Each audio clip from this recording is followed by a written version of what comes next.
Siento decirte que los estilos de liderazgo de los que tanto se hablan no existen. Si juntas la cantidad de situaciones que enfrenta un mando intermedio en su día a día, con los aspectos de la personalidad de su equipo y los suyos propios, más cómo están las personas en un día en concreto, ese número tiende al infinito. Por eso digo que resumirlo todo en 6 estilos de liderazgo no aplica para el mundo real, es simplemente una clasificación para un libro de texto. Pero sí existen enfoques mucho más interesantes como el que te voy a contar hoy. En este vídeo te voy a compartir cómo puedes aplicar uno de los principios psicológicos más conocidos para liderar mejor y que te lleves ideas para aplicarlo mañana mismo. Soy Jesús Soler y en este canal te voy a compartir mi experiencia sobre liderazgo y gestión de equipos. Si quieres recibir todo el contenido que voy a publicar las próximas semanas, suscríbete ahora para no perderte nada. Y sin más, arrancamos. En la década de los 60, Fred Fiedler enuncia la teoría de la contingencia, en la que dice que el liderazgo real y eficaz no depende de un estilo de liderazgo concreto, sino de la orientación que tenga el líder a la situación y a la tarea. De aquí la importancia de trabajar en uno mismo de forma constante a lo largo del tiempo, porque cuanto más crecimiento personal, más recursos para resolver situaciones y enfrentar personas. Esta teoría englobaría a todos los líderes en dos grandes grupos, que no deja de ser otra clasificación, pero luego veremos pros y contras de esta teoría. Los dos grandes grupos que defienden esta teoría son los líderes orientados a la tarea y los líderes orientados a las relaciones o a las personas. Los líderes orientados a la tarea estarían más centrados en alcanzar objetivos, priorizando el rendimiento al sentimiento. En cambio, los orientados a las personas priorizarían más el bienestar y la cohesión del equipo que el alcanzar objetivos. Básicamente, lo que defiende esta teoría es que el líder, dependiendo de la situación en la que se encuentre, debe orientarse más a la tarea o a las personas y dependiendo en qué se vuelque más, pues tendrá un estilo de liderazgo u otro que le ayudará a resolver la situación. Según Fiedler, hay 3 factores que determinarían este liderazgo situacional. El primero de ellos es la relación que tiene el líder con los miembros de su equipo. El segundo, lo estructurada o organizada que esté la tarea que tenemos que enfrentar. Y el tercero, la autoridad real, eficaz que tenga el líder sobre su equipo. Es decir, que ocupe un puesto dentro de la organización que le permita dar órdenes, que sus órdenes sean influyentes sobre las personas que tiene, también recompensarles después de alcanzar sus objetivos o sancionar si hubiera alguna cosa que se sale de tiesto. Según esta teoría, estas 3 variables se combinarían para dar una favorabilidad situacional alta, media o baja. Básicamente se realiza un test a las personas que los engloba dentro de una de estas 3 categorías. En un momento te comentaré cómo aplicar esto en tu día a día, pero básicamente quiero compartir aquí una desventaja y una ventaja de este sistema. La ventaja es que, como ves, todos estos factores se pueden trabajar. La desventaja es que no está teniendo en cuenta la autoridad ganada, es decir, está teniendo en cuenta que nosotros ocupemos un puesto para ejercer el poder, pero no está teniendo en cuenta toda esa autoridad que hemos podido ganar por nuestra competencia y capacidad liderando a otros. Antes de que continúes viendo este vídeo, quiero transmitirte una cosa importante. El 70% de las personas que veis estos vídeos no estáis suscritos al canal. Te animo a suscribirte y ayudarme así a seguir generando contenido de calidad gratuito. Y sin más, espero que estés disfrutando del vídeo y te dejo con él. Las conclusiones de este estudio serían las siguientes. El líder orientado a la tarea sería mucho más eficaz cuando la favorabilidad de la situación es muy alta o muy baja. Es decir, muy alta sería, por ejemplo, que la relación con nuestro equipo, la estructura de la tarea y el poder que ejercemos esté muy claro y sea muy alto, todos estos aspectos. O cuando todo es muy desorganizado y caótico, porque ese liderazgo más orientado a la tarea, quizá más el que conocemos como liderazgo autoritario, daría más guía y dirección al equipo y se podrían agarrar a ese liderazgo más firme para orientarse a alcanzar el objetivo. En cambio, los líderes orientados a las relaciones tendrían mucha más eficacia cuando todos estos factores se encuentran en la mediocridad. Es decir, cuando nuestra relación con nuestro equipo no es tan buena, cuando la estructura de las tareas no está tan definida, no está tan claro qué tenemos que hacer o cómo tenemos que hacerlo, y también cuando nuestra autoridad formal no está tan alta, ¿no? Cuando no tenemos tanto poder para ejercer nuestro puesto. Por eso, esto se debe a que estos líderes suelen ser más flexibles y se adaptan mejor a los cambios de situación. Y ahora vamos con las 3 ideas que te quiero compartir para aplicar esto a nuestro caso concreto. Básicamente, cuando tengamos que enfrentar un reto que nunca hayamos hecho o liderar un nuevo equipo que nunca hemos liderado, básicamente vamos a decidir en cada momento, de forma instintiva y racional, a partes iguales, es decir, vamos a parar un momento y a observar la tarea que tenemos por delante y de forma instintiva vamos a dejarnos guiar un poquito por esa lectura situacional que podamos hacer de si debemos orientarnos más a la tarea o más a las personas. Es decir, lo ideal sería que no nos encasilláramos en ninguno de estos 2 grupos y que siempre tengamos claro hacia qué nos queremos orientar. Esto no quita que tengamos en nuestros valores que quizás somos líderes más orientados a las personas. No es probable que si estás aquí viendo este contenido seas un líder más orientado a las personas. Quieres aprender para entender mejor el comportamiento humano y, por tanto, liderar mejor. Pero eso no quita para que hagamos un análisis racional, es decir, que leamos lo que nos dice el instinto de la situación y después le metamos un filtro racional de si realmente la situación objetivamente necesita que yo me oriente más a las personas o más a las tareas.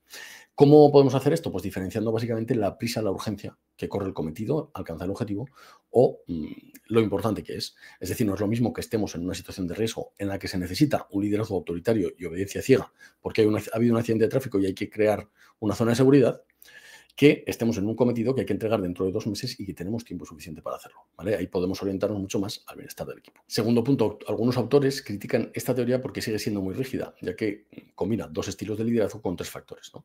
Al final salen más estilos, pero no deja de ser una combinación y una clasificación. También la critican porque la única alternativa, si el liderazgo situacional te sale bajo, es cambiar de jefe. Y bueno, hay muchas cosas que podemos hacer para mejorar a las personas en vez de reemplazarlos, ¿no? Directamente. Entonces, si fuera tu caso y encuentras el test por ahí, lo quieres realizar y alguno de los liderazgos situacionales, por ejemplo, de los miembros de tu equipo te sale bajo, céntrate en trabajarlo, en mentorizarlo, en formarlo y no en desplazarlo. Y lo que sí me gusta de esta tarea, y ahora viene cómo podemos aplicarla en el día a día, es que los 3 factores que determinan nuestro liderazgo situacional son totalmente trabajables y están totalmente bajo nuestra responsabilidad. Es decir, la relación que tenemos con nuestro equipo, lo estructurada que esté la tarea o el cometido y la autoridad de la que disponemos. Entonces, ¿qué te animo yo a trabajar estos 3 aspectos en el día a día? ¿Cómo podríamos trabajar nuestra relación con el equipo? Pues básicamente creando un vínculo con las personas que lo componen. Un vínculo un poquito más allá de lo profesional. He conocido muchos jefes en mi vida que han dicho la siguiente frase: yo no vengo aquí a hacer amigos, hablando del trabajo. Lamentablemente, esta mentalidad de escasez es la que prima en nuestras organizaciones y yo te animo a que la cambiemos, ¿vale? Y por eso también es uno de mis propósitos con este proyecto y es cambiar la mentalidad de los líderes del siglo XXI. Muchas personas van a trabajar con esta mentalidad de escasez de yo no vengo aquí a hacer amigos. Estas personas son las que cuando se jubilen se tomarán el café solos y jugarán a la petanca solos, porque nadie va a querer, no habrán establecido con un vínculo con nadie en sus 40 años de vida profesional. Entonces vamos a cambiar esto y que en nuestras organizaciones creemos vínculos sanos, sobre todo con las personas de nuestro equipo inmediato. Segundo aspecto en el que podemos influir, la estructura del cometido. Llegue como llegue el cometido, nos lo deleguen como nos lo deleguen, con el desorden que sea, si es un reto que nunca hemos enfrentado, todo esto se puede subsanar con un buen planeamiento. Entonces, si tenemos poco tiempo para ejecutar un cometido, yo te recomiendo que planees el máximo tiempo posible y luego dejes un 30, un 35, un 40% del tiempo para la ejecución. Pero que planees muy bien cómo lo vas a delegar, porque esto nos puede aliviar cualquier tipo de incertidumbre en el cometido. Es decir, este punto está totalmente bajo nuestra responsabilidad. Por cierto, si tienes dudas de cómo delegar un cometido, deja la palabra delegar en comentarios y te envío el acceso a una clase que tengo en la que te cuento cómo delegar un cometido con los máximos resultados y te regalo una plantilla para que lo apliques paso a paso en cualquier tipo de cometido que tengas que delegar. Y el tercer aspecto sobre el que podemos trabajar el día a día es la autoridad real que tenemos para ejercer el poder. Esto entiendo que viene porque hay muchas veces que los jefes no dejan claro quién es el jefe o el responsable de un cometido concreto, que esto me ha pasado 1000 veces en la vida profesional. También hay veces que las personas son más coordinadoras que jefas. Entonces, los nombran pues, coordinador del equipo, ¿no? Pero no es un jefe eficaz dentro de la estructura de la organización. Entonces, aquí 2 cosas. Tenemos que pedirles a los jefes que dejen claro si somos los responsables del cometido y que nos transfieran, digamos, esa autoridad de ser los que organizan el cotarro, porque si no, es imposible. Será por mi educación militar, pero yo defiendo siempre que haya un mando único en las estructuras, porque si no, siempre va a haber diferencia de criterios y, por ejemplo, yo no creo en ese liderazgo democrático en el que hay que estar preguntando a todo el mundo cómo quieren que se hagan las cosas. Yo creo en la autonomía de las personas, pero no creo en que no haya que marcar ciertas pautas para que las personas trabajen ordenado. De hecho, la gente queremos trabajar ordenado y creo que no está reñido eso con una autonomía de la persona dentro del equipo de la organización. Por tanto, siempre tiene que haber un responsable y que se le transfiera el poder necesario para llevar a cabo ese cometido y dar órdenes, básicamente, y ser obedecido. También muy importante que antes de liderar nuestro equipo, cuando lo estamos liderando, nuestros jefes nos aclaren cuál es el sistema que tenemos para sancionar en el caso de que alguien nos desobedezca de forma permanente. Es decir, si hay una persona que se opone a nosotros de forma constante, tenemos que tener alguna capacidad de sanción contra esa persona o de recompensa de los demás. Es decir, qué atribuciones me da a mí la organización para poder dar órdenes, recompensar a la gente que cumple objetivos y que trabaja bien y sancionar o llamar la atención a aquellos que no lo hagan, ¿vale? Con sancionar me refiero simplemente a dar un toque o a decirle, oye, falta leve, ¿no? A la cuarta tiene consecuencias administrativas, ¿no? O lo que sea. En fin, lo que sea, pero que nos transfieran realmente ese liderazgo. Y a esto se refiere este punto, entiendo yo, que sucede mucho en las organizaciones, yo lo he visto miles de veces. ¿Qué otra cosa tenemos que tener en cuenta que depende también de nosotros? La autoridad informal. Es decir, aquí estamos hablando únicamente de ocupar el puesto. Muchas veces este punto, con ocupar un puesto de mando intermedio en cualquier organización, ya vamos a tener esta atribución. ¿Qué sucede? Que muchas veces nos paramos ahí. Es decir, yo soy jefe y por eso me obedeces. Bueno, pues también hay que esforzarse un poquito más y trabajar en ganarnos una autoridad por nuestro liderazgo, por nuestra capacidad y por nuestra competencia profesional.